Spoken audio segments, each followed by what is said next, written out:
O dabar didžiausia tragedija. Sekmokas, buvęs Kreivio, iš tikrųjų, guru, Kreivio paklausė, ar grįž kada nors energetika į valstybės rankas. Atsakymas baisus, šokiruojantis.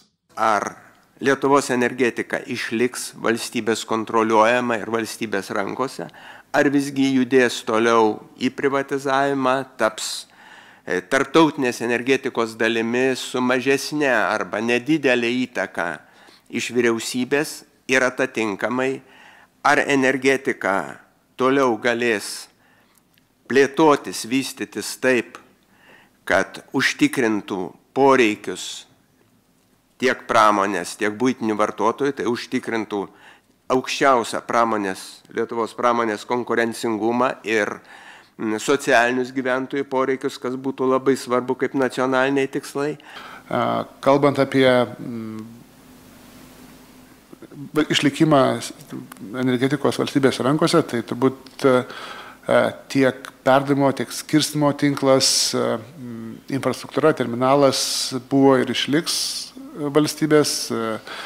Ir taip pat norėčiau atkreipti dėmesį, kad tiek Ignitis, tiek Kenas, kad nesvarbu, kad jie dirba rinkoje, yra labai dideli žaidėjai mūsų 3 Baltijos šalių rinkose. Ir kaip matome, pajėgumai įmonių ir galia ekonominį tik tai plečiasi, tai manau, kad tas valstybės dalyvavimas energetikos sistemoje, jisai tikrai, ta prasme, nemažės, nebūtinai jis bus tiesioginis, bet šiai dienai per lūkesčių laiškus ir valstybė gali įtakoti ir įtakoja valstybės valdomų įmonių, sakykime, kryptį ir sprendimus.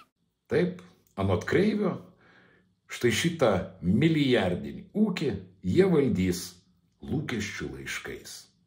O Kreivio lūkestis tai kaip ir aiškus, kuo daugiau pelno ir kuo daugiau dividendų.